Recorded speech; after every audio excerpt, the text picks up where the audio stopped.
A U.S. Navy cruiser sailed through the Taiwan Strait a day after China issued a defense report warning that it is prepared to use force to defend its interests in the area. RT's Saya Tavenger is following the story and joins us with more. Saya? Yes, China has expressed deep concern over a U.S. Navy warship sailing to the Taiwan Strait. Now, this comes a day after Beijing warned that it was ready for war if Taiwan moved towards independence. The U.S. Navy warship sailed through the strait shortly after China cautioned in a National Defense White Paper that it would use force against anyone who intervenes in its efforts for Beijing to peacefully reunify with Taiwan. The White Paper is also highly critical of U.S. activities in the Asia-Pacific region. Beijing has expressed concern that the U.S. is undermining global stability through power politics and that the Taiwan question is the most sensitive and important issue between China and the U.S.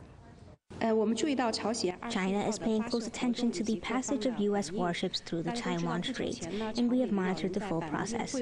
We have also expressed concerns to the U.S. The Taiwan issue is the most important and sensitive issue in China-U.S. relations. We urge the U.S. to abide by the One China principle and the 3 China-U.S. joint communiques and properly handle the Taiwan-related issues with caution so as to avoid damaging China-U.S. relations and peace and stability across the Taiwan Strait.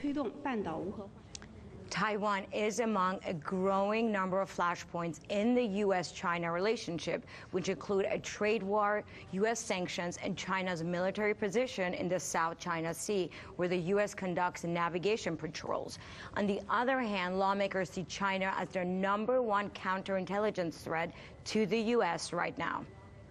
I would say that there is no country that poses a more severe counterintelligence threat to this country right now than China. And That's saying a lot. That is saying a lot, and I don't say it lightly. Who would be second? Probably Russia. Now, the latest U.S. Navy warship in the Taiwan Strait further risks raising tensions between China, although viewed by Taiwan as a sign of support from President Trump's administration amid growing friction between Taipei and Beijing. The latest Taiwan Strait transit by the U.S. Navy is one of 8 in the past year. A spokesman for the U.S. Navy's 7th Fleet said in a statement, the ship's transit through the Taiwan Strait demonstrates the U.S. commitment to a free and open Indo-Pacific. The U.S. Navy will continue to fly, sail, and operate anywhere international law allows. China has also denounced U.S.'s recent arms sales to Taiwan.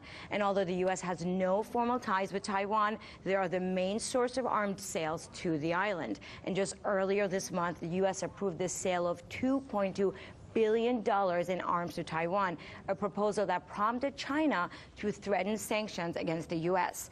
And just this week, Congressman Michael McCaul, a Republican from Dallas, announced that Congress is anticipating the sale of dozens of F-16V fighter aircraft from Taiwan very soon. Congressman McCaul has been a vocal supporter of Taiwan and was one of the U.S. lawmakers who met with President Tsai Ing-wen during her trip earlier this month in New York. And although the U.S. has been selling tanks and Stinger missiles to Taiwan for years, this will be the first time U.S. plans to sell fighter aircraft to the island, which of course will add already to the tension between Washington and Beijing. Reporting live from the newsroom, Saya Tavenger.